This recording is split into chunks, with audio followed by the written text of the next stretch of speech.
Bom dia, pessoal. Hoje vamos começar a nossa primeira videoaula, né? E a ideia vai ser a gente fazer a introdução das origens da biologia do desenvolvimento, assim como falar um pouco de alguns conceitos básicos que a gente vai usar durante toda a disciplina, tá? Então, para a gente começar, eu coloquei essa imagem aqui, que é uma imagem muito interessante, porque ela mostra 3 estágios do desenvolvimento de diversos organismos. E a gente olhando, assim, principalmente, se a gente olhar esse primeiro estágio aqui, esse mais de cima, a gente vê que é muito difícil a gente desenvolver, detectar, vamos dizer assim, os primeiros estágios do desenvolvimento, que organismo é, porque eles são muito parecidos nos estágios iniciais. Já nos estágios mais avançados, a gente vê que consegue fazer uma distinção, né? Então, a gente pode ver aqui, ó, peixe, salamandra, tartaruga, coelho, galinha, coelho e homem. E quanto mais próximo evolutivamente eles são, aqui a gente pode ver, por exemplo, peixe e salamandra são mais próximos evolutivos do que com o restante. A gente vê que o quanto mais próximo evolutivamente, mais próximo é o desenvolvimento também. A gente tem outro exemplo, tartaruga e galinha, e aqui coelho e homem, tá? Claro que nos estágios mais avançados a gente vai ter essa distinção, né? Então, o que a gente vai tentar ver nessa disciplina que tem relação com essa figura, né? Então, a gente vai tentar responder algumas perguntas que estão diretamente relacionadas com a biologia do desenvolvimento e com o processo evolutivo, como o processo evolutivo foi diversificando sobre essa biologia do desenvolvimento e como isso foi gerando a diversidade de formas que a gente conhece hoje. Claro que a gente vai se deter apenas a animais, tá? A gente não vai falar dos outros grupos, tá? Então, as perguntas que a gente vai tentar responder, a primeira dela é como as células surgidas do ovo fecundado tornam-se diferentes? Como é que pode, a partir de uma única célula, que ela vai se dividindo, essas células que são produtos da divisão celular, dessa célula inicial, que seria o ovo fecundado, né? Como elas vão adquirindo à medida que o processo de desenvolvimento vai ocorrendo, como é que elas vão tendo expressões gênicas diferentes no tempo, né? E como isso leva elas a desenvolverem funções particulares durante a formação do indivíduo e assim como quando o indivíduo está totalmente formado, como é que elas adquirem essas características, né? Que tem a ver com a segunda pergunta, que é como se tornam estruturas como cérebros e membros, tá? Uma outra pergunta é como durante o processo de desenvolvimento, esses padrões vão sendo controlados. Como um gene é ativado em um determinado momento, é bloqueado em outro momento, como muitas vezes a presença de um gene, se ele está com um gene X, se ele está com o gene Y, ele desempenha uma função, e o mesmo gene X, se ele está com o outro gene Z, ele muda a função dela, uma questão de contexto, não simplesmente a presença de um gene vai fazer uma determinada coisa específica, mas o contexto com quem que ele está interagindo também é muito importante nesse processo de desenvolvimento, né? E uma última pergunta, são perguntas macro, no caso, como essa informação é armazenada, né? E aqui a gente não está falando da informação do genoma, né? Mas como essas informações que estão dentro do genoma, né, que são responsáveis pelo desenvolvimento, elas estão armazenadas e ordenadas, e o que é que vai determinando sua expressão no tempo e no espaço. A gente vai ver que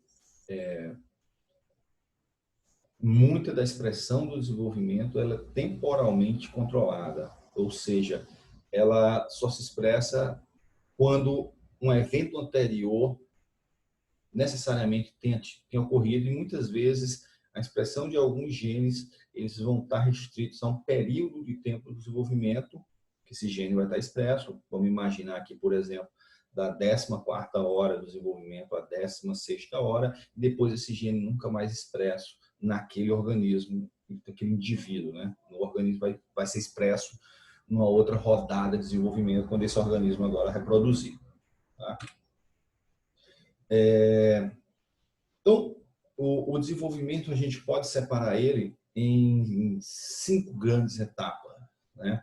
Após a fecundação do ovo, a gente começa uma etapa que a gente conhece como etapa de clivagem, que é uma divisão, porém sem crescimento do futuro organismo. Né? A célula começa a dividir.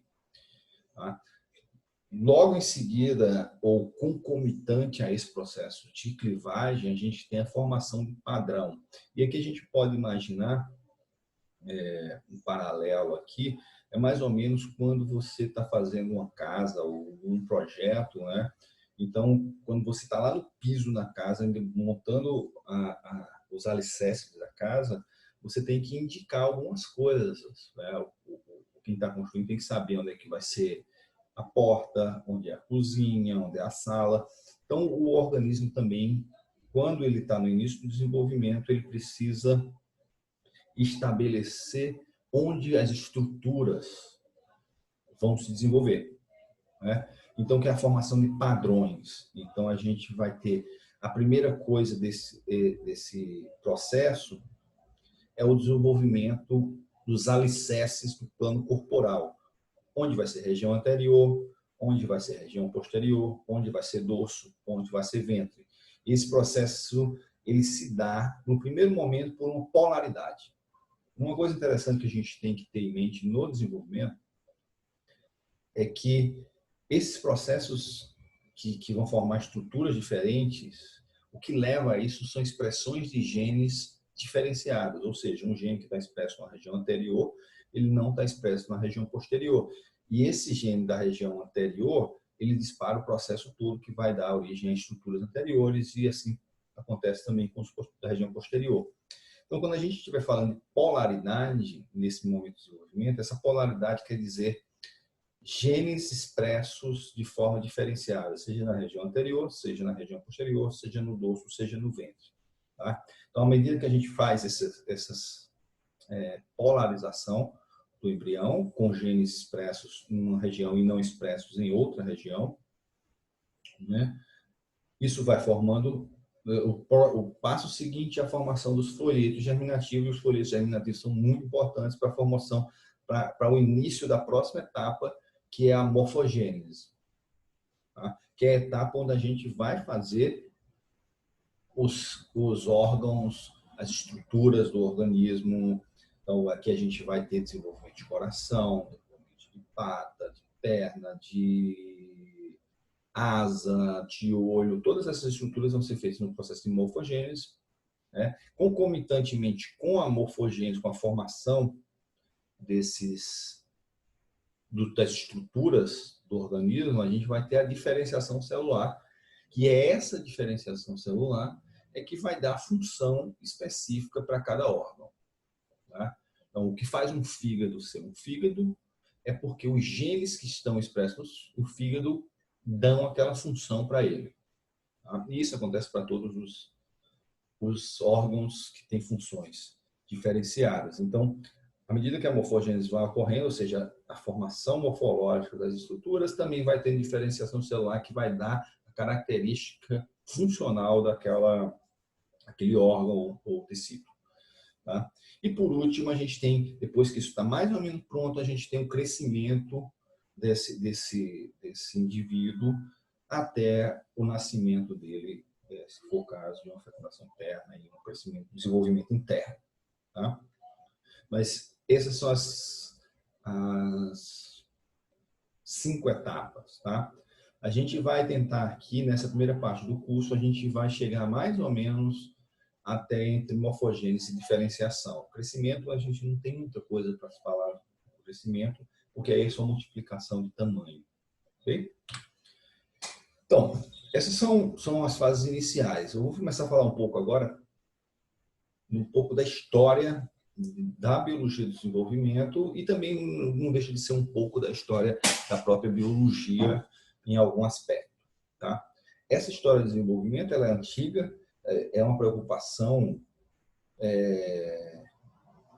vamos dizer, que nasce com os filósofos gregos, né, de saber como acontecia, como é que saía um ser de outro ser, né? E essa discussão, ela tem o Aristóteles é quem faz uma primeira formatação assim, mais, vamos dizer assim, mais próximo do que a gente conhece hoje como científico, né? Então, inclusive o Aristóteles é considerado por muitos o primeiro biólogo.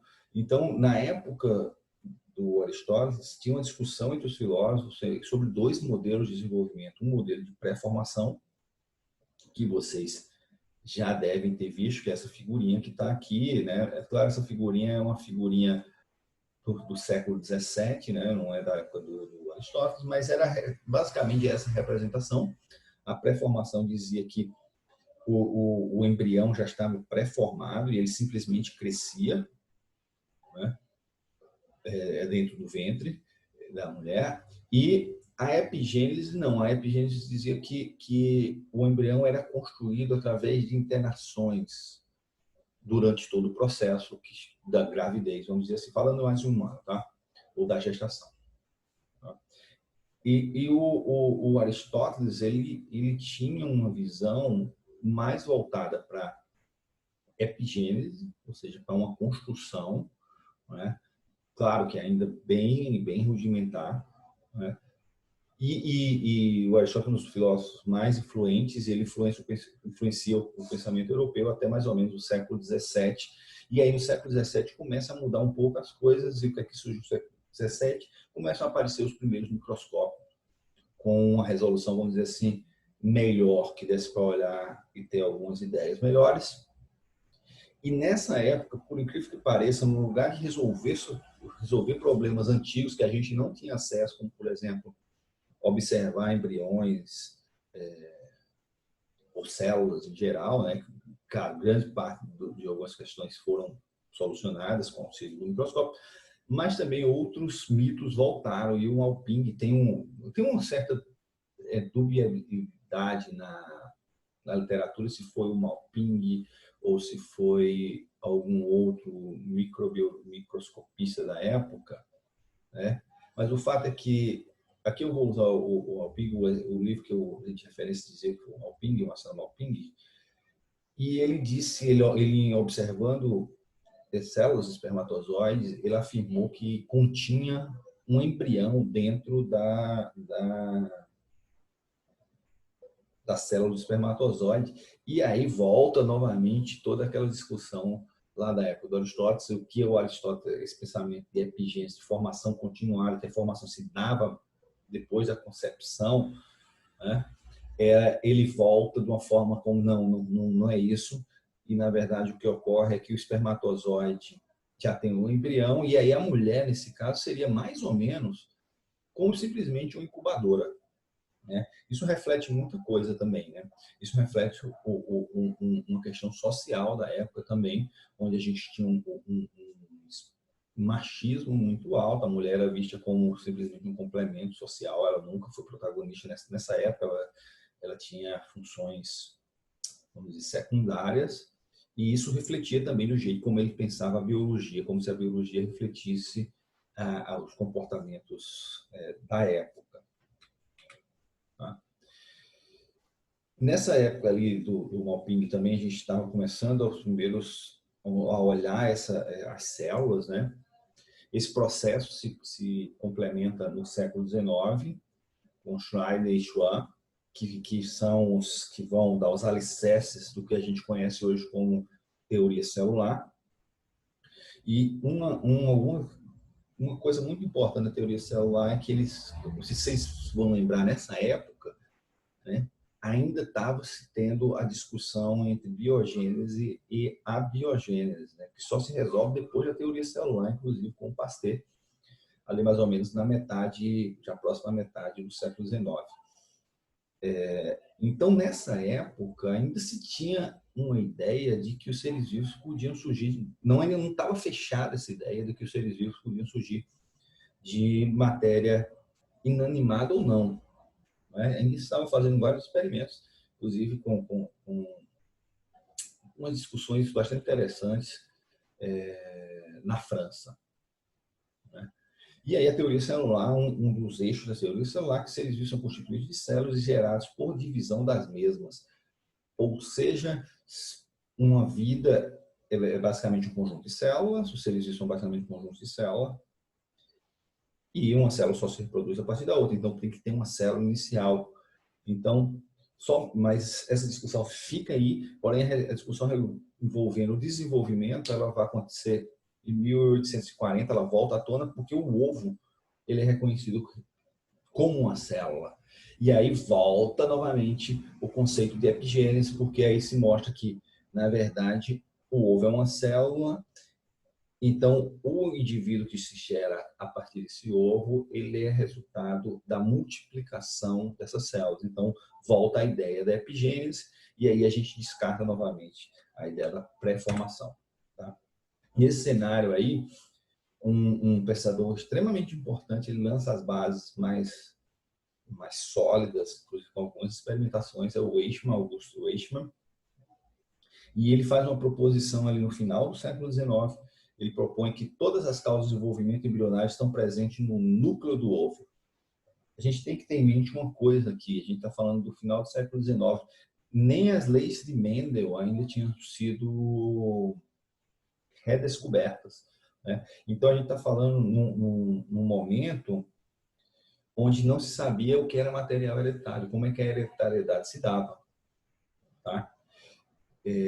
O Eichmann faz essa afirmação porque eles começaram, nessa época, eles observaram que após a fecundação, o ovo continha 2 núcleos, tá? Que depois esses 2 núcleos sumiam. Então, era como ele via isso como se fosse uma contribuição de cada um dos genitores. Tá? Essa ideia é uma ideia que está, eu diria, parcialmente correta. Tá? A gente vai ver mais na frente no curso que ela tem um certo fundamento, mas ela não é totalmente correta porque nem todas as causas do desenvolvimento ou de uma roda de desenvolvimento estão somente no núcleo. Na verdade, elas estão no núcleo, mas elas podem ser interferidas, podem interferir, os fatores externos podem interferir, então é parcialmente correta essa afirmação de hoje. Tá? Então, o Eichmann também faz a distinção entre células germinativas e células somáticas. Essa é uma distinção bastante importante, porque hoje essa distinção que a gente faz ela é basicamente baseada na presença de um conjunto completo de cromossomos duplicado ou um conjunto simples de cromossomos. Tá? Então, a gente faz isso nessa época, lembrando, não se sabia nada de cromossomos, nem de... Olha, se sabia um pouco do cromossomo, mas não sabia nem o que eles eram constituídos, e nem se sabia do material hereditário. Né? Então, estava tendo uma discussão muito grande sobre, nessa época, estava tendo uma discussão muito grande sobre as noções do que era hereditariedade, mas ainda não tinha um modelo fechado. Os modelos eram, inclusive, muito ruins, né? Que eram modelos que falavam de misturas e desse tipo.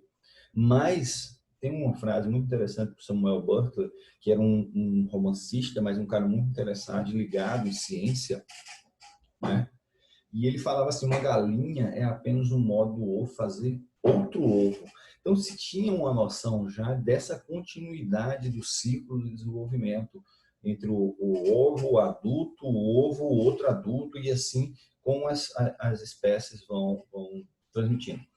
Evidentemente, na época do Samuel Butler, ele já tinha acesso às ideias de Darwin, e as ideias de Darwin já estavam ali sendo discutidas com muita força na Europa, né?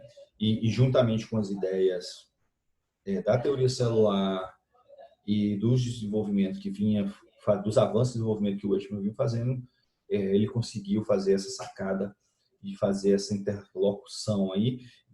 E é muito interessante que o Samuel Butler faz isso ali no século XIX, e essa mesma expressão ela é repaginada na década de 1977 com o Richard Dawkins, no livro O Gene Egoísta, quando ele fala a função de um gene é fazer outro gene, né? Ou seja, ele passa por um indivíduo todo, o indivíduo é simplesmente, vamos dizer, a forma do gene se perpetuar. Então é bastante interessante essa visão. E nessa época, como eu já havia falado para vocês, trabalho demonstrava que após a fecundação, o ovo continha 2 núcleos, que dava aquela ideia de contribuição dos 2 parentais. Tá? Então, na época, o que a gente tinha de modelos de desenvolvimento, né? Então, estava se discutindo ainda como é que, a partir do ovo, se saía... A questão do ovo como uma célula, vamos dizer assim, com capacidade de dar origem ao indivíduo, essa já estava mais ou menos pacificada. A epigênese já estava sendo mais ou menos aceita por todos, a pré-formação já havia sido, vamos dizer, excluída. E o que estava em discussão, começou a ser discutido, era como era esse modelo de epigênese. Tá? Se era um modelo de colaboração entre as células ou era simplesmente um modelo de fragmentação, ou seja, numa célula eu tinha em diferentes pontos da célula diferentes grupos, conjuntos de fatores, e quando essa célula ia dividindo, esses fatores iam separando à medida da divisão, e quem sobrasse com os fatores, e cada um desses fatores seria responsável por um órgão, um tecido, alguma coisa desse tipo. Tá? Esse era um modelo definido pelo Eichmann, que foi feito a partir de uma experimentação do William Hooks com embriões de rã. Né? E um outro modelo que tinha era do Hans Jesch, que era um modelo de regulação. Então, o modelo defendido pelo Eichmann, que era um modelo de fatores determinantes, imagine o seguinte, nesse primeiro momento aqui, ó, a gente tem determinantes nucleares do Eichmann. Imagine que cada um desses figuras geométricas é um determinante, ele está em uma posição no núcleo aqui. Então, quando a célula divide, essa célula aqui tem 2 fatores que não são contidos nessa célula. E aí a gente volta àquele conceito de polarização. Aqui eu começaria a polarização. E a polarização se daria porque as células herdariam conjuntos de fatores diferentes. Tá? Então, quando tivesse a divisão de novo, então eu teria 4 fatores aqui, nessa última, aqui depois da segunda clivagem, eu teria 4 fatores, cada um num grupo celular, e esses fatores determinariam para onde cada um desses grupos iria. Esse é o modelo do Eichmann dos determinantes nucleares. Da onde ele tirou isso? Ele tirou isso do experimento do Hooks.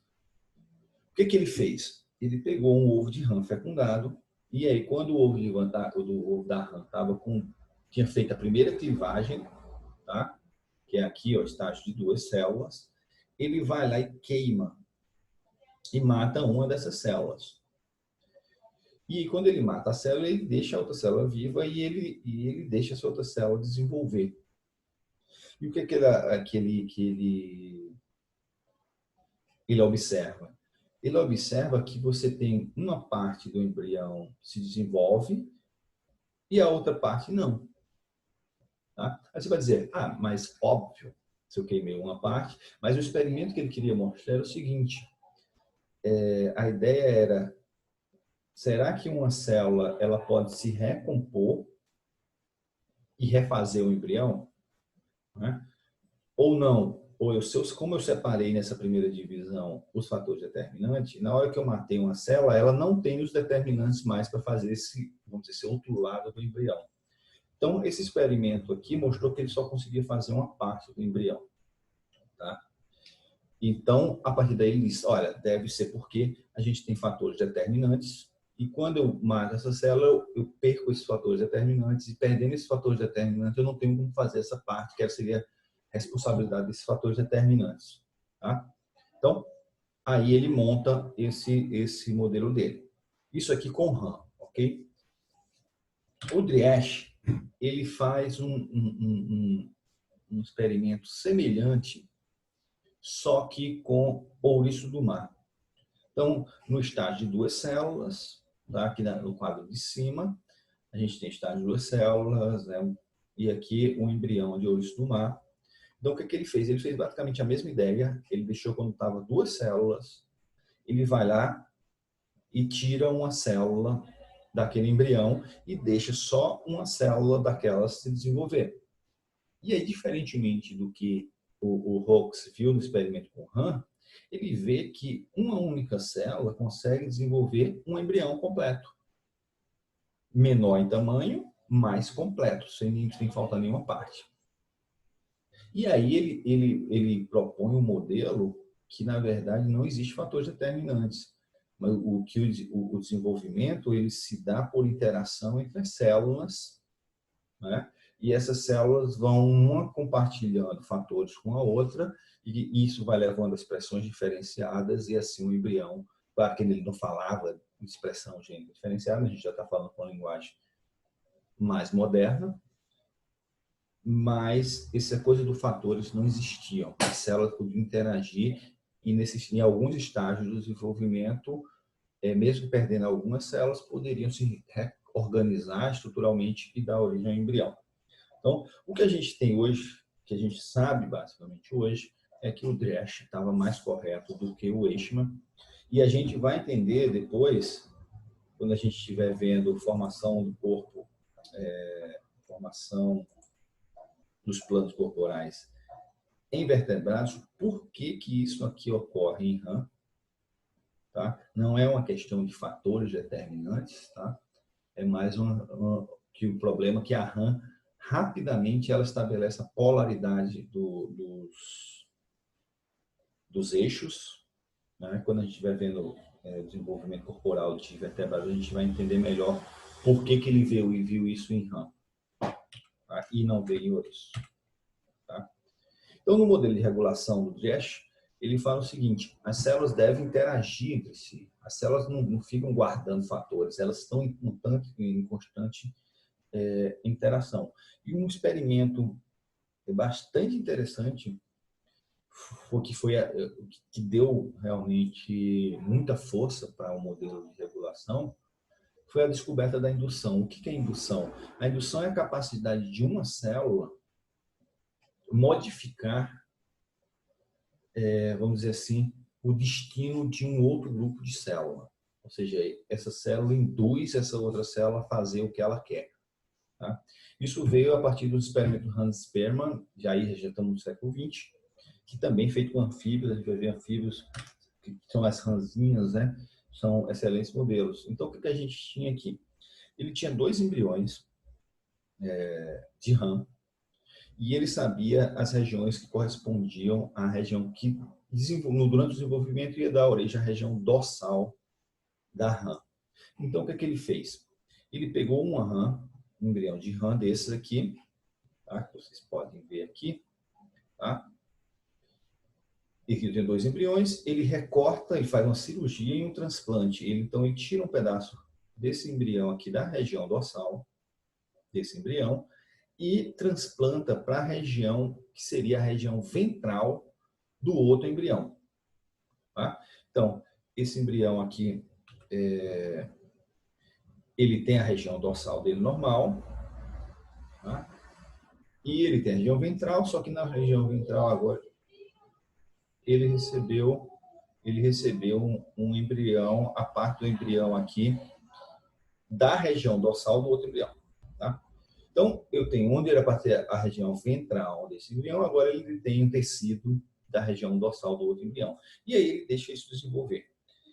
Se a hipótese é, na verdade a pergunta é, será que um tecido de um embrião consegue modificar o caminho do desenvolvimento do tecido de outro embrião? Ou não? Ele já está realmente determinado a ir para esse caminho e não tem como mais modificar isso. Esse conceito de determinação a gente vai ver na próxima aula. Tá? Então, quando ele faz isso, e ele deixa de desenvolver, o interessante é que ele notou que o embrião, ele nasce, aqui na figura de baixo, vocês estão vendo, o embrião ele nasce com 2 regiões dorsais, ou seja, o tecido do embrião doador, ele conseguiu induzir o tecido do embrião receptor, que era para desenvolver uma região ventral, e a partir da indução do tecido que foi incorporado naquele embrião, ele modificou e fez com que aquele embrião, onde era para ter região ventral, se desenvolvesse região dorsal. E aqui embaixo a gente vê essa figura aqui, mostrando o embrião de rã com duas regiões dorsais, ou com a região dorsal duplicada. Tá? Quando a gente também, a parte molecular desse processo, a gente vai ver quando estiver vendo desenvolvimento de plano corporal de vertebrados. Tá? Então, a gente já está aí no século XIX, século XX, né? Então, começando a se entender um pouco os processos de desenvolvimento, mas ainda não se sabia como a herança se passava a herança, né? A herança genética, no caso. E aí, em 1900, a gente tem a redescoberta das leis de Mendel, né? E isso muda e cria um novo campo na biologia, que a gente conhece hoje como genética, tá? E é a primeira vez na história que se apresenta um modelo baseado em experimentação e uma estatística fortíssima do Mendel, mostrando como a herança se dá entre os indivíduos. E é um trabalho revolucionador, cria uma área nova toda. Tá? Vários pesquisadores na época ficaram impressionados com esses dados, entre eles o Johansen, que faz que cria vários termos na genética. Entre ele faz uma distinção clara, ele conceitua genótipo e fenótipo, é uma coisa muito importante para a gente, principalmente quando a gente for falar lá da questão ambiental, mais para frente no curso. Então, a genética começa a se desenvolver com uma rapidez de 1900 até metade do século XX, de uma rapidez muito grande, e depois da segunda metade do século XX é que vai mais rápido ainda. As bases conceituais são montadas na primeira metade e um avanço de conhecimento ocorre na segunda metade do século XX, principalmente depois de 1953. Tá? Só em 1941, Biddle e Tatum começam a falar um gene, uma enzima, né? Ou seja, um gene, uma função. Hoje a gente já sabe que esse conceito ele não está tão correto, que a gente sabe que um gene pode ter mais de uma função, né? E às vezes pode dar mais de uma enzima, tá? Diferente, e aí a gente pode ter splice alternativo, edição de RNA, a gente tem uma série de processos que podem levar a mais de uma enzima. Tá? Em 1960, Jacob Bonneau, que vinha trabalhando desde a década de 40, em 60 eles começam a modelar os primeiros modelos de fatores de transcrição, como os fatores de transcrição regulam a expressão gênica. E aí a gente tem o surgimento dos grandes organismos modelos, aí a gente tinha alguns, como as rãs, que a gente traz para a biologia moderna e começa a aplicar métodos de biologia moderna genética, molecular mesmo, para esses. Então a gente chega ali na metade do século XX.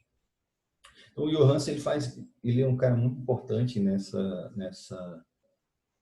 história toda, porque ele desenvolve o conceito de plasticidade fenotípica, que também a gente vai usar, principalmente quando a gente vai falando de ambiente de desenvolvimento. E aí ele faz a distinção entre genótipo e fenótipo, que é muito importante essa distinção. Tá? Um outro evento extremamente importante ocorre entre as décadas de 30 e 40, na verdade começa na década de 20, 1920, e vai até o finalzinho da década de 40, começo da década de 50, que é a união da genética com a evolução darwiniana, né? Que a evolução darwiniana, um dos grandes problemas dela é que no final do século XIX, o maior problema dela é que ela não conseguia explicar a questão da herança, até porque a gente não tinha feito a redescoberta, apesar de Mendel e Darwin ser contemporâneos, a gente não tem ideia se o Darwin teve contato com o trabalho do Mendel. Acredita-se que o Mendel sim teve acesso ao trabalho do Darwin, mas a gente não sabe se o contrário ocorreu. E essa junção dessas duas áreas aí com mais áreas, como a paleontologia, a história natural, a biogeografia, um monte de áreas se juntam e dá hoje o que a gente conhece como síntese evolutiva moderna. E tem uma definição muito clara que seria a base, né? Claro que a gente não pode resumir todo o conhecimento evolutivo nessa frase, mas se eu pudesse dizer qual a frase que representa essa ideia, eu usaria essa frase, que a evolução consiste primariamente da mudança na frequência de alelos em uma população, como resultado da deriva gênica, fluxo de seleção natural. A gente tem uma série de processos que pode alterar essa frequência de alertas. Tá? Então, isso aí está maturando, começa na década de 20, 1920, vai maturando ali pela década de 30, 40 e ela chega totalmente madura na década de 50. Tá? Na década de 50, a gente tem uma revolução na biologia e na genética, né? A corrida começa em 1950, com todo mundo querendo saber a estrutura do DNA. O DNA tinha sido descoberto com material hereditário em 41, pelo Avery McLeod McCarthy, né? Um trabalho belíssimo, quando eles refazem os experimentos do Griffith, né? Então, eles mostram que o DNA é um material hereditário. No começo da década de 50, começa-se uma corrida entre os laboratórios na Inglaterra e o laboratório do Lindsay Pauling nos Estados Unidos, para ver quem descobre a estrutura do DNA. E essa batalha aí é vencida em 1953 pelo Watts e Crick. Essa história vocês já conhecem, né? Um trabalho belíssimo, belíssimo. Tem quem quiser entender um pouco dessa história, o Watson tem um livro de 1962 ou 72, não lembro, que é a dupla hélice, eu chamo a dupla hélice, quando ele conta a história da descoberta da estrutura do DNA. É muito interessante esse livro. Tá? Então, nessa época que começa o que a gente chama de hegemonia do DNA na biologia. Tá? O DNA ganha atenção total como uma informação. A informação está no núcleo, volta aquela ideia do Eichmann, de que toda a informação do indivíduo está dentro do núcleo. Né? O DNA passa a ser a grande identidade dos seres vivos. O ápice dessa história, que eu já comentei antes, né, é o livro do Richard Dawkins, em 1977, o Gene Egoísta, quando ele disse assim, o gene é o centro da coisa, ele só quer se reproduzir. Tá? Essas ideias, hoje em dia, não são bem assim, não estão totalmente aceitas, mas a gente tem que olhar isso aí com o espírito do tempo, como é que o tempo estava. E de 53 para frente, a biologia molecular ela avança de uma rapidez que poucas áreas, eu diria somente, poderíamos comparar com a física do início do século, final do século XVIII, começo do século XIX. E eu acho que a biologia a genética avança muito mais rápido, e ainda continua avançando.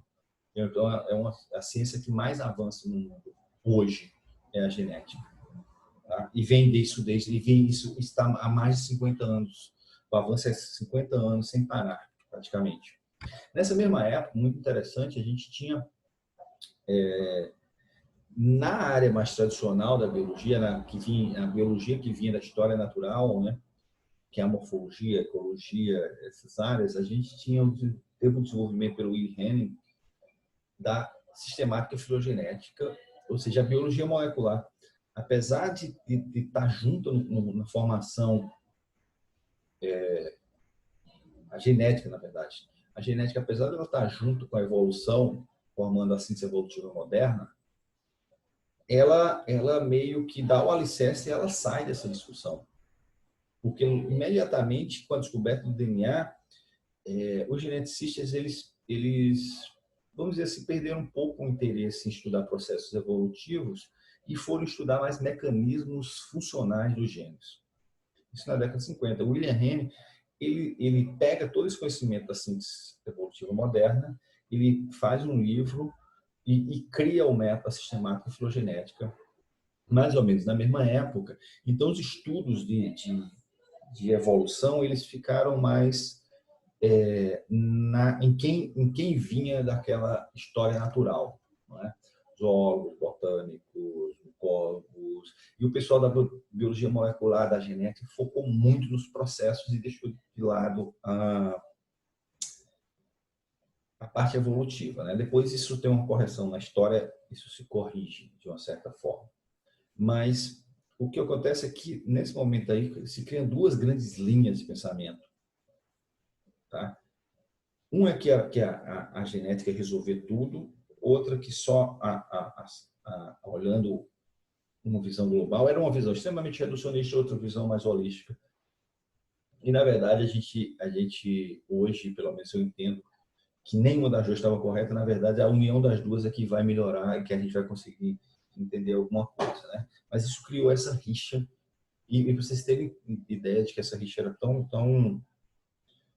ficou tão evidente na época, o Ernest Mayr, que foi um dos maiores biólogos do século XX, né, e um dos cabeças da síntese evolutiva moderna, ele em 67, se eu não me engano, a biologia molecular estava tão forte no conhecimento que ele tem que fazer um artigo onde ele separa a biologia em duas esferas de conhecimento, que seria de conhecimento remoto, né?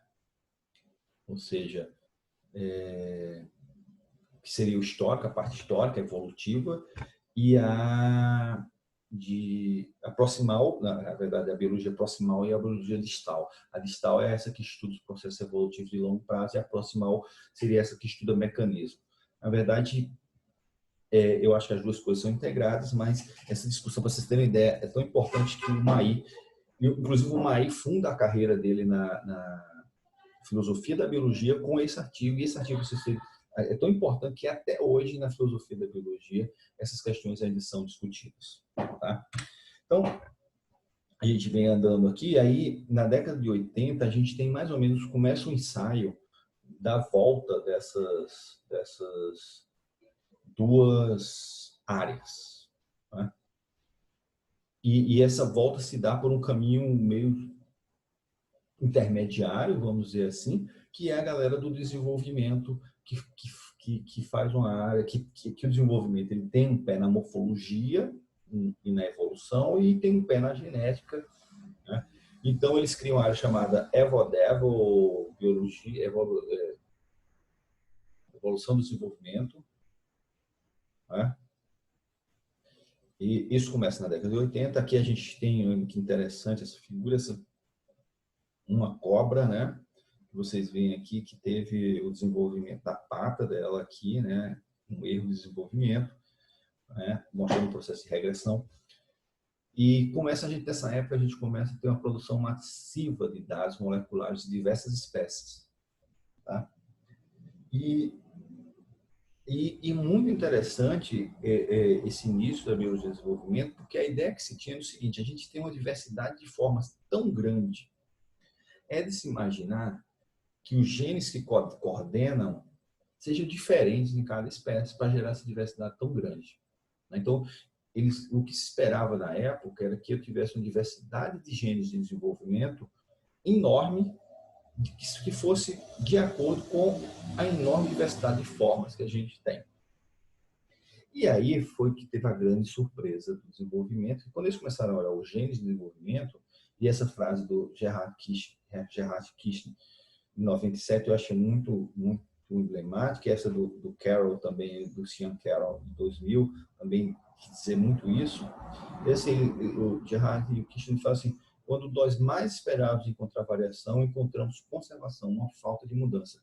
Ou seja, os genes que controlavam o desenvolvimento eram praticamente os mesmos em todos os organismos, todos os animais, né?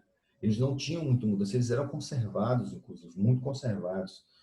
E aí, isso abriu uma nova pergunta: como é que do mesmo conjunto de genes, ou praticamente do mesmo conjunto de genes, a gente consegue gerar tanta diversidade, né? E aí o Sean Carroll, ele dá já na década do ano 2000, né, ele já tem mais conhecimento sobre isso, ele dá algumas dicas de como é que isso pode ocorrer.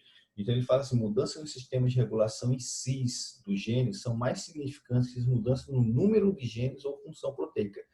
Ou seja, o que ele está dizendo aí? Ele está dizendo que para o processo evolutivo e desenvolvimento é mais importante modificar a regulação da expressão gênica do que gerar novos genes. É tipo assim: eu tenho pouca coisa, eu saber usar essa pouca coisa da forma mais diversa possível, tá? E não começar a acumular um monte de coisa nova. Ok? Então, se começa a ter uma ideia bastante interessante aí, a partir dos anos 90, começa a se olhar isso, né?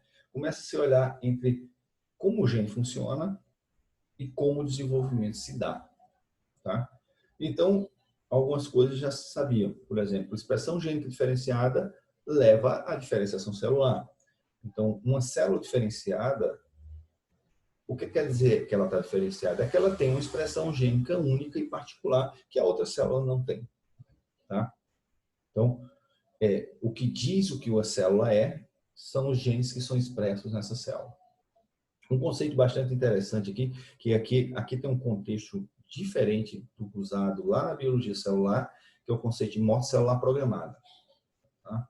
Morte celular programada é diferente de apoptose para a biologia, para a gente aqui. Tá? Apoptose é uma morte programada, mas ela se dá a partir de uma injúria na célula. A célula sofre uma injúria, ela não consegue reparar aquele dano, então ela entra no processo de morte celular. A morte celular programada de desenvolvimento, ela é importante na estrutura. Então, ela não sofre injúria, mas ela está programada que quando ela chega em um determinado ponto, ela morra. Um exemplo são as membranas interdigitais. Tá? A gente nasce em membranas interdigitais. O que acontece? Se você olhar um bebê, um embrião lá no útero, ele tem um pouco de membrana interdigitais. O que acontece é que em determinado estágio de desenvolvimento, essas células entram em morte celular programada. Não é porque elas sofreram injúria, mas que geneticamente elas estavam programadas para morrer e a gente separar os dedinhos, como a gente vê aqui. Tá? Então, a gente tem controle higiênico em vários níveis. Tá? O controle da expressão gênica durante o desenvolvimento é muito, muito forte, muito presente e muito importante. A gente controla na expressão gênica, no processamento, na tradução, modificando as proteínas depois da tradução.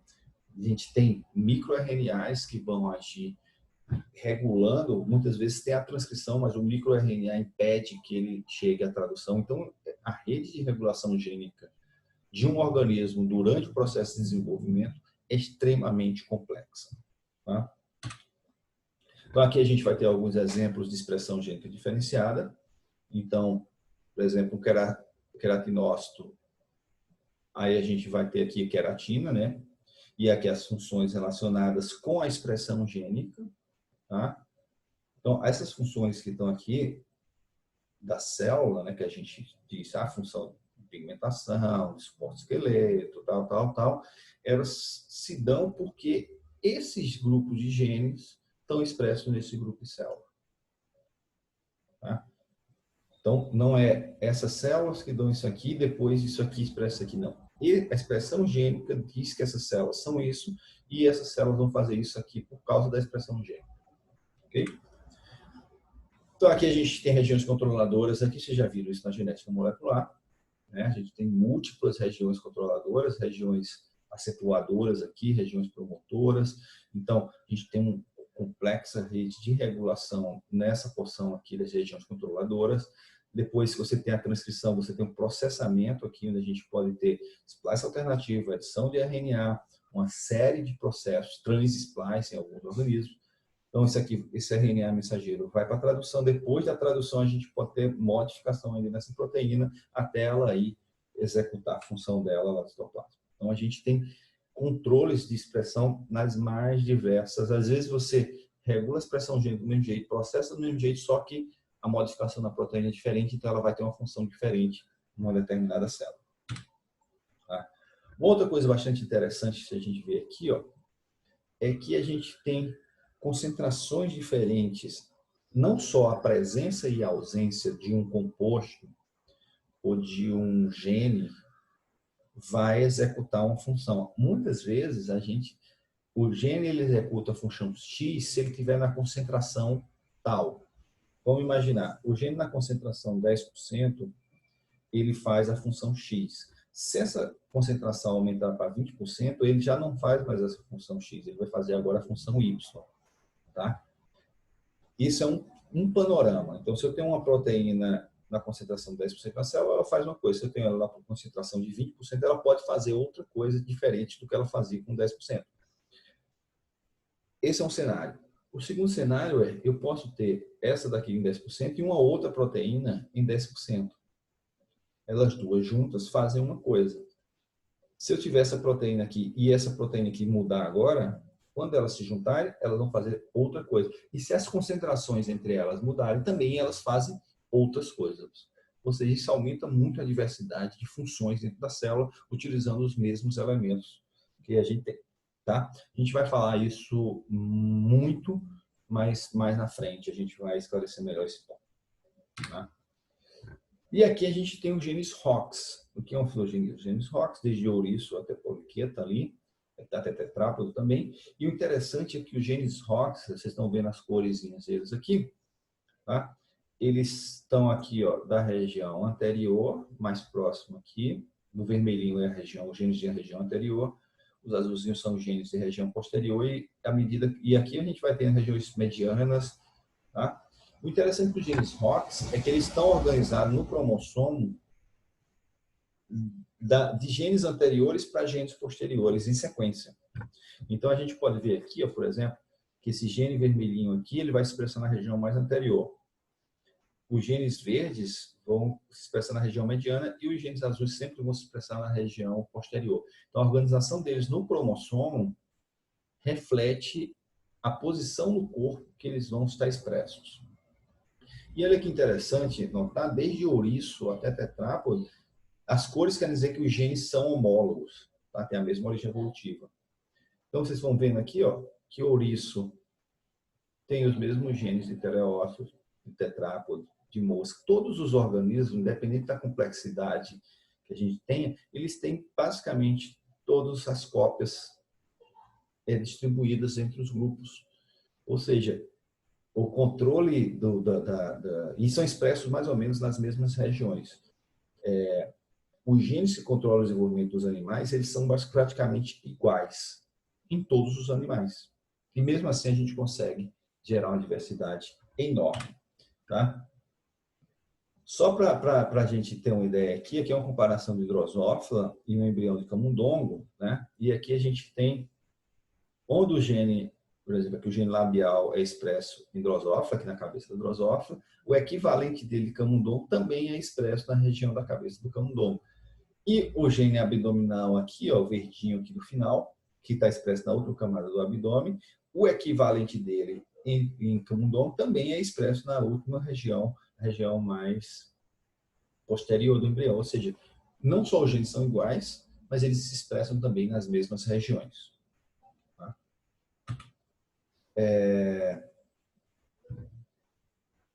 Aqui é o que a gente tem que pensar agora é também em como gerar diversidade. Tá? Então, a pergunta é onde a evolução pode agir para gerar novidades evolutivas. Então, a gente tem três opções. Na sequência codificante, ou seja, uma mutação pontual que mude o aminoácido. Tá? Na sequência de processamento, ou seja, eu crio novas opções de embaralhamento dos exons. Ou nas sequências regulatórias, que muda o padrão de regulação. Tá? Então, a gente pode ter esses três cenários. Tá? No gene, a gente se muda no gene diretamente, a gente pode ter uma função levemente modificada. Tá? Se é nas sequências de processamento, a gente pode ter novos produtos proteicos surgindo, porque agora eu posso combinar exons diferentes. Tá? E se é na região regulatória, eu não crio novos produtos proteicos. Eu não tenho funções levemente alteradas, mas eu posso mudar o local de expressão desses genes. Tá? Então, cada um deles tem uma modificação aí de como a gente vai ver essa coisa. Tá? Então, um evento extremamente importante para o processo evolutivo e para o desenvolvimento é o que a gente chama pleiotropia, que vocês já devem ter visto na análise genética, que é o efeito gerado em muitas características derivado devido à mutação de um único gene, ou seja, eu muto um gene e isso aqui desencadeia uma mudança em série, em múltiplas características. Tá? A pleiotropia, geralmente, ela tem esse efeito quando ela é em fatores de transcrição que vão regular a expressão de outros genes. Então, se a gente tem na regulação gênica expressão, a gente pode mudar toda a rede de interação e isso pode levar à produção de novos fenótipos. Tá? Então, a gente pode ter dois tipos de mutação de uma única dimensão, que elas vão contribuir mais frequentemente para a adaptação, no caso, a microevolução, ou seja, que é uma mudança num aminoácido ali, que levemente muda a função e isso melhora o desempenho daquela função numa determinada condição muito específica, que é o que a gente chama de microevolução. Macroevolução, que a gente chama de surgimento de novas estruturas, de novas arquétipos, vamos dizer assim, elas podem ser um acúmulo de múltiplas microevoluções, mas também elas podem ser por efeitos pleiotrópicos. Tá? O problema da pleiotropia é que ela tem um alto custo no fitness. Tá? Ela é muito difícil de ser suportada pela homeostasia do organismo. Porém, se essa pleiotropia, essa mutação pleiotrópica ocorre, essa mudança pleiotrópica ocorre e ela é ajustada pelo organismo, ela pode levar ao surgimento de novas estruturas e levar a um processo de macroevolução. Ok? Um exemplo que eu vou dar para vocês aqui de mudança de regulação da gênica, tá? É um exemplo desse peixinho aqui, ó. Ele tem ele é um peixe que ele está em águas profundas e águas rasas, né? E a população original dele tinha uma variação aqui, ó, tinha peixes com barbatanas, essa barbatana pélvica aqui, e peixes sem barbatanas pélvicas, tá? Então, ele era um peixe de águas profundas aqui, imagino que ele acessava essas pequenas poças de água e regressava, ele tinha esse trânsito de ida e volta, as populações originais tinham esse trânsito, e é um evento aí de separação geográfica, isolou duas populações desse peixe, né? Então ficou um peixe preso a águas mais rasas e uma população de peixes presas a águas mais rasas, uma população de peixes presas a uma região mais profunda. E o que aconteceu aqui é que a população de águas profundas, elas, durante o desenvolvimento, isso aí, claro, isso é uma separação relativamente recente, eu não me lembro agora se são 12.000 anos ou um pouco mais, ou 12 milhões de anos, eu não lembro agora o tempo de separação dessas duas populações, mas é uma separação relativamente recente, em termos evolutivos. E a população das águas profundas, elas têm essa barbatana pélvica. A de águas rasas não tem, ou seja, tem uma mudança morfológica estrutural. E eles foram estudar qual gene que pode ter sido afetado por essa mudança morfológica, né? E eles acharam esse gene aí, PIX1, que é um gene que está expresso nessas regiões aí, e ele desenvolve a estrutura dessa barbatana pélvica. Né? Então, eles isolaram esse gene e compararam o gene de água, da população de água profunda com a população de água rasa, e quando eles comparam a proteína em si, a proteína é exatamente igual. Tá? Então, eles ficaram na dúvida como é que o que poderia estar ocorrendo. E aí eles foram olhar as regiões regulatórias. E eles viram que no peixe que não tinha o desenvolvimento da barbatana pélvica, faltava, ele tinha perdido uma região regulatória. Tá? Que era a região regulatória que permitia a expressão desse gene na região onde a barbatana pélvica devia crescer. Então, como ele não tinha essa região, as células, os fatores de transcrição não reconheciam naquela região ali ele como um gene, então ele não era expresso.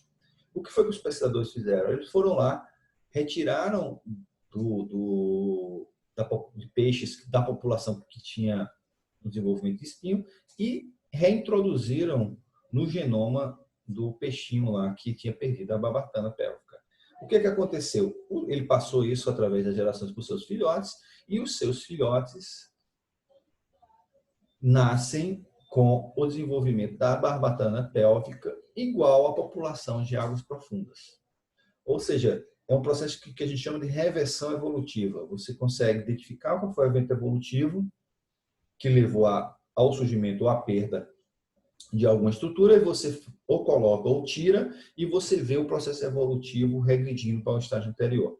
Então, isso mostra que perder uma região regulatória pode ocorrer de você ou perder ou ganhar uma estrutura morfológica. Tá? Então, no desenvolvimento é muito mais interessante a gente entender como a regulação da expressão gênica se dá e quais as possibilidades de regulação da expressão gênica, mais até do que a expressão do gene, a síntese da proteína em si. Tá? Ok? Então, a gente já está indo aqui para um final dessa etapa. Então, eu vou tocar em alguns temas aqui, voltar a falar de alguns pesquisadores. Um deles é o Hugo de Vries, porque tem relação com essa questão evolutiva do desenvolvimento. O Hugo de Vries foi um dos descobridores das leis de Mendel, lá em 1900, e ele acreditava que você só tinha a formação de uma nova estrutura se você tivesse um grande número de mutação.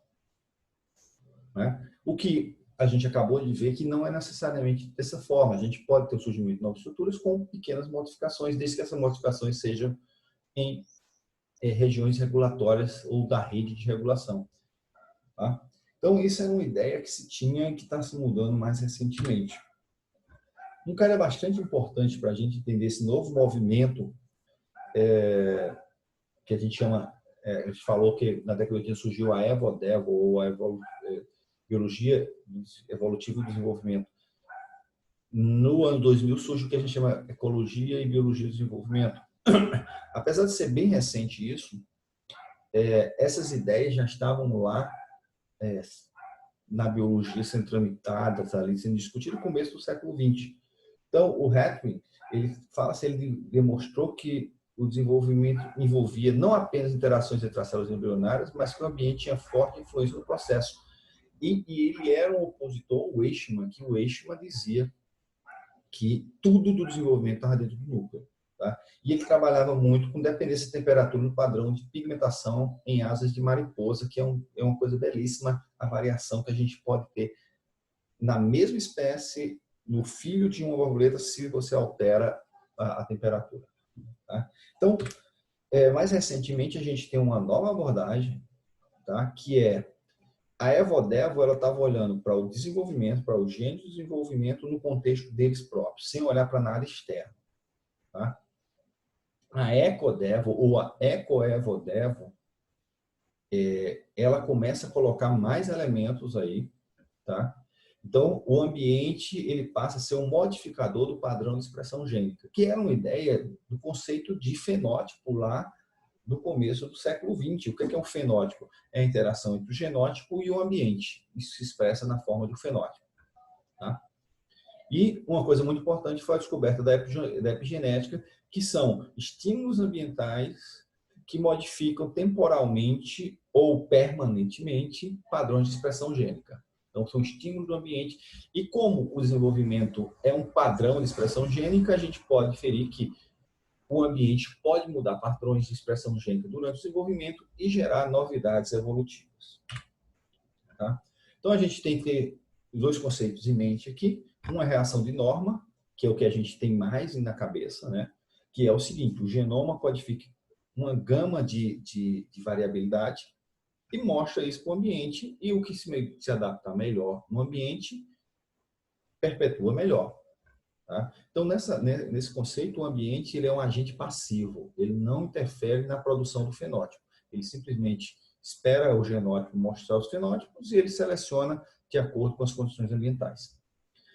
Um outro conceito é o polifenismo, ou seja, o ambiente ele interfere, ele manda sinais durante o desenvolvimento e o desenvolvimento tenta se ajustar a esses sinais que estão vindo do ambiente. Claro que isso tudo só pode estar dentro, está tudo dentro de um processo evolutivo, né? Então, o próprio organismo, aquela linhagem de organismos, aquela população, durante o seu processo evolutivo, elas têm rotas de desenvolvimento que podem ser ligadas ou desligadas por sinais ambientais. Está tudo no genoma dela já. Então, o que o ambiente faz é ligar ou desligar uma rota. Então, se ele liga uma rota, dá um fenótipo. Se ele desliga essa e liga outra, pode dar outra rota. Mas isso não quer dizer que isso já não esteja também no genoma do organismo, tá? E que não já tenha sido selecionado previamente. Então, ele pode selecionar, mas dentro do que o organismo tem no seu, vamos dizer assim, background genético. Tá? Então, quais são os agentes que podem causar plasticidade evolutiva, morfológica? Temperatura é um, nutrição é outro, pressão e gravidade é outro, luz geralmente está muito associada com temperatura, presença de condições perigosas, densidade populacional, tudo isso pode levar a mudança no desenvolvimento, pode sinalizar para os indivíduos que estão no processo de desenvolvimento tomar rotas alternativas de desenvolvimento diferente dos seus parentais. Tá? Então, alguns exemplos aqui disso a gente vai falar com mais detalhe durante todo o curso sobre essas mudanças, tá? Sobre cada um desses fatores, mas aqui eu vou passar por cima rapidamente, a gente não vai entrar em muitos detalhes, de algo e como pode se mudar a temperatura, a temperatura, o ambiente mudando o fenótipo. No caso da temperatura aqui, a gente tem esse coelhinho aqui, que eu não lembro como é o nome dessa raça, mas ele é muito bonitinho, ele é todo branquinho e só as extremidades são pretas, né? E esse fenótipo aí se deve a uma mutação no gene da tirosinase que produz esse pigmento que dá o pigmento preto. Tá? É uma mutação de arginina, de G para ter um nucleotídeo que muda de uma arginina para glutamina. O que acontece é quando tem essa mudança, essa proteína ela fica sensível à temperatura, ou seja, em temperaturas mais altas ela perde a função, então ela não consegue produzir o pigmento. Em temperaturas mais frias, ela mantém a função e ela produz o pigmento. O que acontece com esse coelhinho é o seguinte, as extremidades dele são as regiões mais frias do corpo dele. Então, nessas regiões, o gene da tirosinase está funcionando e produz o pigmento preto. No restante do corpo, que é um pouco mais quente do que as regiões terminais, a proteína não funciona, ele tem branquinho. Tem vários experimentos mostrando, eu acho meio crueldade com isso, mas tem experimentos que se você bota durante uma sacolinha de gelo nas costas dele, você esfria, ele cria uma manchinha preta aí. Não façam isso em casa. Tá? Então, uma outra coisa de temperatura aqui, que o Hetring trabalhou, que são as borboletas. Então, a gente, por exemplo, aqui, ó, nesse quadro de cima aqui, a gente está vendo esses dois exemplares de borboleta, A e B, elas são a mesma espécie de borboleta. A gente vê padrão de coloração bem diferente entre elas. Aqui é um fenótipo o embrião que se desenvolveu no inverno. Aqui o embrião que se desenvolveu no verão, abicíclicos aminar nas duas. Tá? O que acontece é que no inverno ocorre a diminuição desse hormônio aí, ó, 20-hidroxiequidizona. Esse hormônio é muito importante. Tá? É um hormônio que leva ele compete com o hormônio juvenil. O hormônio juvenil segura a metamorfose, a equidizona tenta levar a metamorfose, né? Então, quem ganha isso aí, se tem mais juvenil, demora mais a metamorfose, se tem mais equidizona, é mais rápida a metamorfose, e tem uma série de coisas fisiológicas aí envolvidas. Então, quando ocorre a diminuição do hormônio hidroxiequidizona no inverno, você demora mais para sair a borboleta, né? Então, ela fica com essa coloração mais escura. Tá? Isso tem a ver porque ele aumenta a expressão desse gene aí de Stall-less, tá? Que é um gene envolvido no desenvolvimento de asa, principalmente na região mais, vamos dizer, distal. Então, esse é outro exemplo. De temperatura, um exemplo que a gente conhece bastante é o sexo em répteis. Tá? Então, em baixa temperatura, geralmente a gente tem um aumento no número de fêmeas, e isso se dá pelo seguinte, tá? A enzima aromatase, essa enzima, ela converte testosterona em estrógeno, tá? Ela é dependente de temperatura. Então, o que acontece? Em temperaturas mais altas, ela fica inativa. Então, você não tem a conversão de testosterona em estrógeno, você tem um fenótipo de desenvolvimento mais de machos. Em baixas temperaturas, essa aromatase volta a funcionar e ela converte testosterona em estrógeno.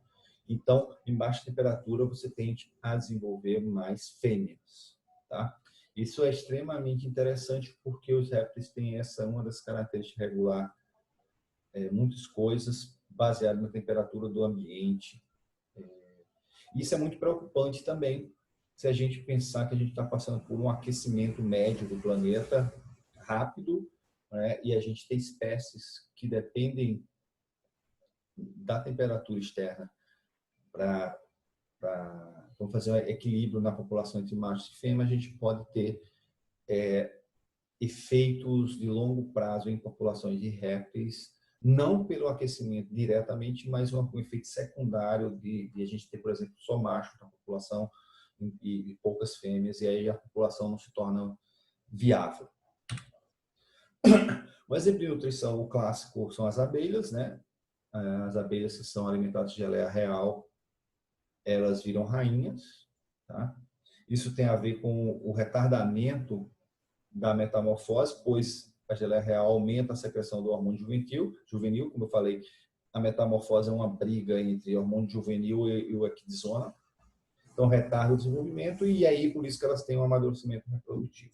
A gente também vai falar em mais detalhes como isso ocorre mais na frente. Aqui a gente está falando só alguns exemplos.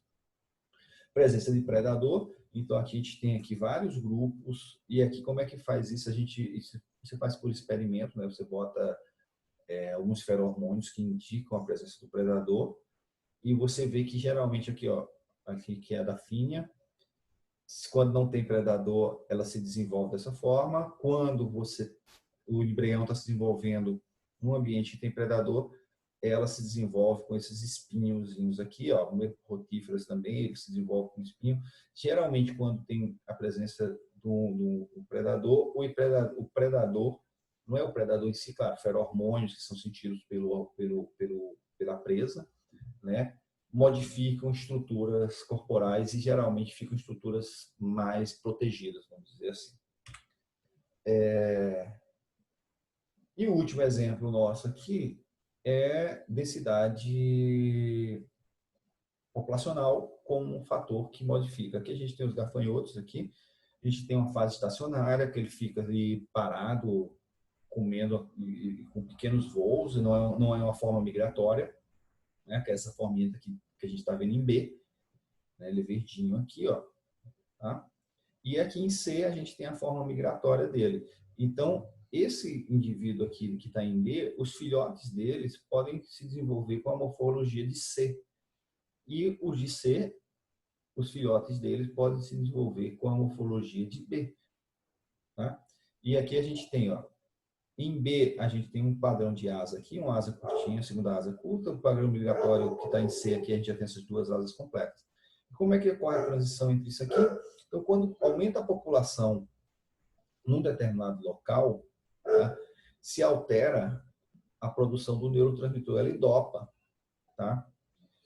E L-DOPA, nos embriões, o aumento de L-DOPA nos embriões que estão em desenvolvimento faz com que eles desenvolvam asas longas. Tá? E com isso, por exemplo, a gente tem, por exemplo, aqui, vamos imaginar o gafanhoto de C, ele está numa população muito densa, os filhotes dele, quando se desenvolvem, eles vão se desenvolver com morfologia de C, que são as morfologias migratórias. Então, esses gafanhotos conseguem migrar, ok? E aí, quando eles pousam, que se estabelecem, o que é que acontece? A densidade populacional é baixa. Então, os embriões de C se desenvolvem com baixa quantidade de L-DOPA. E aí eles vão se desenvolver com a morfologia de B, a não migratória. Eles começam a crescer, se reproduz, aumenta a densidade populacional, os embriões começam a se desenvolver como C e migram. Então a gente tem um ajuste evolutivo, ecológico aí, e de desenvolvimento entre população, alimento, migração, uma série de coisas que estão juntas nesse processo biológico. E a gente está falando aqui só de um organismo. A gente vai ver outros exemplos também bastante interessantes. Ok, gente? Então, essa é a primeira ideia. Nessa aula aqui, a gente está vendo quase que um overview, assim, uma visão geral do que a gente vai ver na disciplina. Muitos desses pontos a gente falou aqui nessa videoaula, vão ser dissecados durante a disciplina e na próxima aula a gente começa com a formação do plano corporal de vertebrados e invertebrados, ok? Então, gente, qualquer dúvida, a gente tira no nosso encontro, vamos dizer assim, ao vivo, pelo menos. Não presencial, mas ao vivo, ok? Bom estudo!